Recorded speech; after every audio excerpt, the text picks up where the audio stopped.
Hello.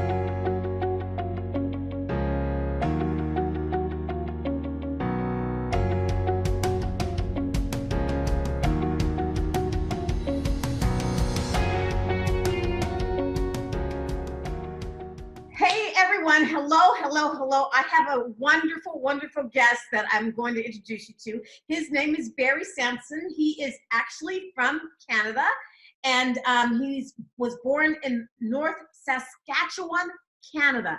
I love saying Saskatchewan. I mean, I'm probably one of the very few Americans that know how to say Saskatchewan. And Barry, I hope I'm pronouncing it correctly. Close enough. Close enough. Perfect. Great. So Saskatchewan is an 8-hour drive straight north of Billings, Montana. Wow. He is a father of 2 girls, a businessman, and a certified professional co-active coach. He was a professional hunting guide and outfitter for 33 years in the Canadian North, and now occupies his time bringing something meaningful to people's emotional lives. Yes. Barry is passionate.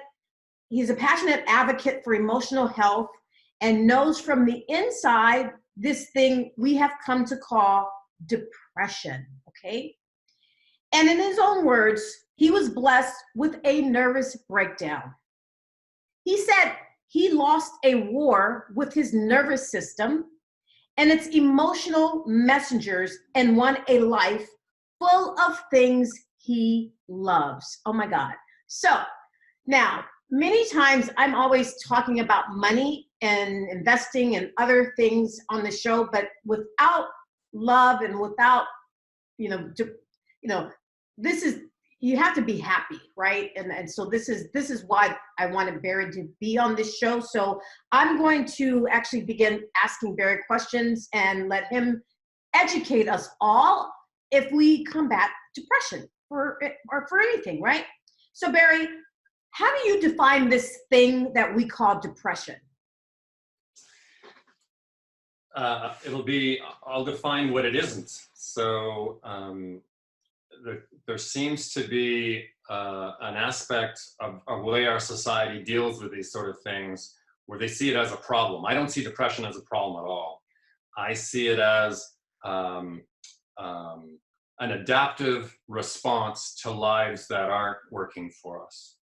Yeah. So I see it as a friend trying to tell us which way to go and not an enemy to shoot. There's no war to be waged here and no war to win. That's not how it works.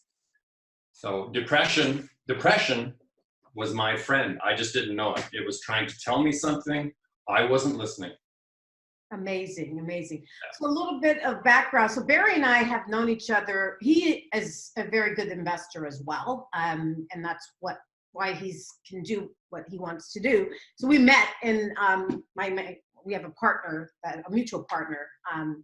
And so we were at one of these investment conferences some years back. And it's really important that you kind of befriend and have all of these people that are rich in your lives. And Barry is one of those people that has been very near and dear to my life for many years. And anytime I'm struggling with anything, I kind of reach out to Barry. So he's my psychologist, or, he's a friend. So Barry, how would you define a nervous breakdown? What do you mean when you say you lost a war with your nervous system and won a life full of the things you love? Yeah, so for me, a nervous breakdown is my nervous system saying, buddy, we can't trust you to run the bus anymore. We're stopping you. We're shutting you down now. We're taking you out of the front seat. You're in the back seat, and we're gonna squish you and hold you for a bit. And then this war. So is that clear? Do you understand what I'm saying? Yeah. Okay. And then this war that I waged on my nervous system and what I call the messengers, our feelings and these emotional sensations and these storms we have. yeah, I tried to shut all that down. I tried to contain it. I tried to diffuse it. I tried to numb it. I tried to work myself. As long as I was busy, I could make life work for me. But when I wasn't busy at work, it didn't work. And so yes, that approach to life led to a nervous breakdown. I thought I was Superman. My nervous system said, buddy, you are not Superman. So it stopped me. And then I got really clear. A nervous breakdown is extremely painful experience. You cannot ignore it. It is, Superman could not ignore this thing. And from there, I have created a life where I now listen to what's going on inside me. And I don't make any big decisions now anymore without listening inside. So I don't get lost. Oh, wow. Excellent. So when you had a nervous breakdown, I don't think I've ever had a nervous breakdown, but then again, I don't know. Sorry. There have been times that I think I'm having a nervous breakdown. I just don't define it as that. So that's a good point. Good point. So can I just talk briefly about my experience? Yes, please. So I would wake up in the morning, sorry about that, with the experience of incredible internal physical pain, like my guts would just be clenching. And for me, I would have a suicidal thought within 10 seconds of waking up. Suicidal thoughts, you said? Yeah. Okay. And then that's the beginning of my day. And from there, it got worse. So, so you go through the day dreading everything. I could be driving down the road and suddenly I would start weeping. The thought of doing anything was just all too much. And then and all I could dream about was getting the pain to stop. So in the evening, I would pray that I would get sleepy enough that I could go to sleep. And the problem is my sleep got less and less and less. So I had to increasingly, I had to confront what was there to confront. It's no fun. It's no fun at all. So you weren't hospitalized or anything for it? Or no, but most people would have been. Yeah. I still had a business to run. Right, right. So. I can't imagine. I mean, people probably go through this so often. There's a lot of people that probably have this. And I appreciate your vulnerability, and I'm going to be vulnerable too. I mean, I have been depressed in some, not maybe to that level, but never been hospitalized or anything like that. But it's not a fun experience. No, this is not fun. And the beauty of the emotional messengers, they speak in a language that we cannot ignore forever. Eventually, we have to listen to them. And that's just the way it is. It's neither good nor bad. I actually think it's good news that we have a nervous system that operates this way. If we live a life, Gina, the way we are designed to live it, it will be a rich and full life. Yes. If we live a life that is not aligned with the way we are designed, we're going to pay for it. Yeah. Mm-hmm. And everyone else on the bus with us is going to pay for it. Mm-hmm. That's powerful. But that is very powerful, what you just said. Yeah. So, and that's one of the laws that we think, our community thinks, that comes with relational life, is that these relational emotional impacts, they ripple out through our field of influence. So if you're a business leader and you were where I was, where your life isn't working for you, and you're bringing an emotional, energetic affect that is not good for your team and your business and your team are going to suffer. That's just the way it is. It's so funny you say that, because I have experienced that a few times myself. I remember when we had sold DirecTV to AT&T 4 or 5 years ago, and we had to stay there for a period of time until we transitioned the asset over to them, right? And I was almost like a prisoner of war, like a POW. I'm not kidding you. And it was so, I don't think I've ever been so depressed in my life, right? And it was kind of equivalent to maybe being married with someone you don't actually love, right? But you have to stay in a marriage for until we are able to come to a mutual agreement of leaving, right? Yeah, so the way I would characterize that, I would just call it oppression. You're living in a system where what you want is not being met. Yes. And that can happen in a business, a relationship, and it can also happen internally. Yes. So internally, there is something within us that we, in the coaching community, we call it a saboteur. Its job is to keep us where we are at. It doesn't like change.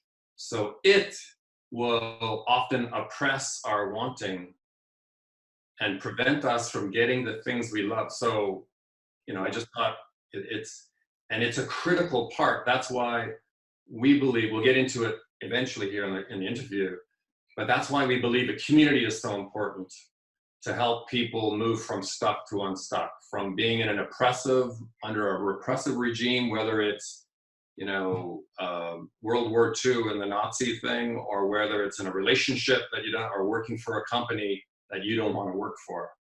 Yeah. That's not good for us. It's not. And I've never had that phenomenon because I have never been oppressed like that. Oppression is horrible. So let's continue on, because I want to make sure that I get to what others can actually take away from this. So if we were to get really honest right now and hold nothing back, what do you think we're doing wrong when it comes to emotional life, and what is the solution? Well, if I'm going to get really honest, it might be a little provocative, but if I'm going to be really honest, all the people I work with, and everywhere I go, I travel around the world and I visit different countries, I see people, where I see dysfunction in the world, I see people making simple, correctable mistakes when it comes to emotional and relational life. Yeah. These are simple mistakes. The problem is that when you're in them, let's say if you're in a dysfunctional relationship, it's not easy to see where the choice points are. Right? To an outsider, or if you're part of a community, they will help you see the choice points, and then it gets simpler. But yeah, so I see that. Okay, so there's the problem of people as a whole. Lots of us are making simple, correctable mistakes with emotional and relational life. The next thing is our societal response to the manifestations. We call them disorders. The DSM-5 calls major depressive order, it has a definition for it. We have addictive responses and all that other stuff. Our societal response is to sort of wage war or deal with the symptoms of the problem rather than the problem itself. Interesting. Yeah, so in my case, I was a perfect example. I waged war with my nervous system. My nervous system wasn't the problem. It was fine. The problem for me was I was not living a life I was designed for. And what do you mean by that? I mean, is it individual? I mean, some of it's individual, but I believe there's some universal needs. There's a hierarchy of needs. I'm sure you've heard of that. Yeah. Love and connection are universally relevant. We need them. I agree. If you're living a life without that, and with what the academics call psychosocial integration, if you're living a life without that connectivity, body felt connection with community and other people, you're going to suffer. Black and white. It's an immutable fact. You don't get to choose that. That's who you are. Yeah. I was trying to live a life without that sort of connection. I've seen this a lot, especially here in North America. I'm in the U.S. for my audience, and Barry's in Canada. So I think it has something to do with how every culture is different, right? And you just got back from Morocco, for example. And so you experience something very different in Morocco than you do in North America. Can you kind of explain a little bit of that? Well, so not only did I just come back from Morocco, I came back from Hungary. Wow. Okay, so I'm not completely familiar with the history of Morocco, but what I saw in the villages and communities I went to, I saw people smiling, dancing, celebrating life. Yeah, yeah, yeah. Call to prayer in the morning, call in early, 5 o'clock in the morning, the religious experts are calling the people to prayer. I saw men walking, with their arms around each other's shoulders, laughing and having fun. When we went to Hungary, we visited a country who lost 95% of its Jewish population in World War II. 95%. Wow. That's the highest percentage of any country on the planet to that. Yeah. And then we visited the Terror Museum. So we got to go down and visit where real oppression took place. External oppression. So you and I talked earlier about some sort of internal thing, Right. or something where you even worked in a company and you felt oppressed in some way. Well, here people were being tortured and killed.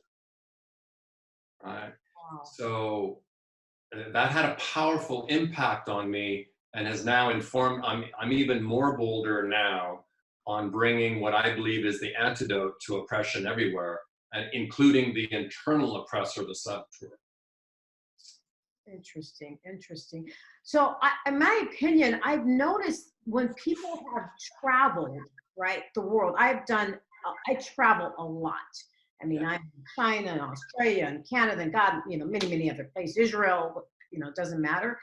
But it's so much value by actually going and seeing these other cultures and how they live. Do you think that aids in helping you to live your life in the way it's meant to be, is to see how other areas live?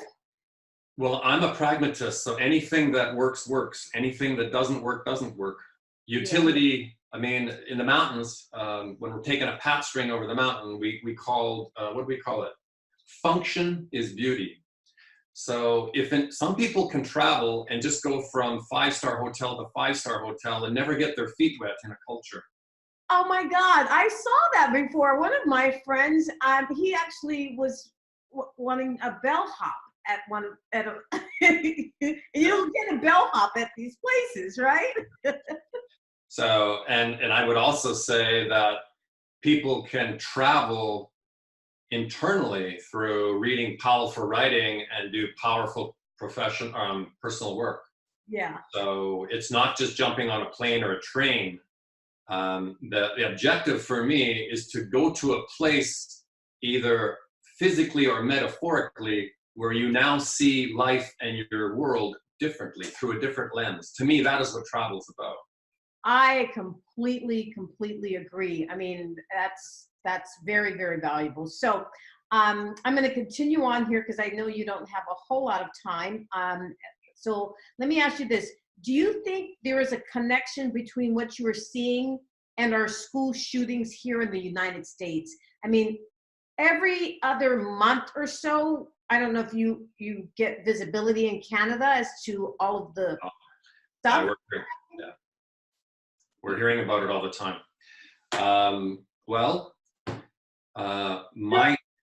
My core message is that emotional and relational alignment, or well-being and competency, matters. So to the degree that an individual or a society is not aligned with their emotional design, so people are living lives, again, without that psychosocial integration part. If they're adrift, they are not connected to anybody. And if they're male and they happen to be angry, they can be dangerous. That's the thing about our men. Men are beautiful creatures, but if they are unhealthy, if they are not aligned, and if they are also unconscious, they are the most dangerous thing our planet has ever produced. There's never been a more dangerous thing on the planet than an unhealthy, unconscious man. Wow, that says it all, right? I think it does. So if you get an unhappy young man who interprets this internal yuck that manifested in my case to thinking about killing myself. But if he interprets it and sees it as a call to action, Yep. he's going to go outside to deal with it. Mine was an internal thing. There's no difference between those guys and me. The only thing is mine, I went inside and beat myself up. They're going outside to do it. That's the only difference I can see.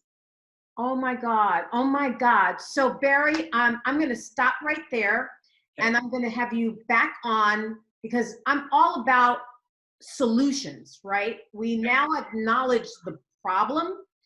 And so I'm going to ask that we take the problem and now turn to the solution. And so let's kind of move forward.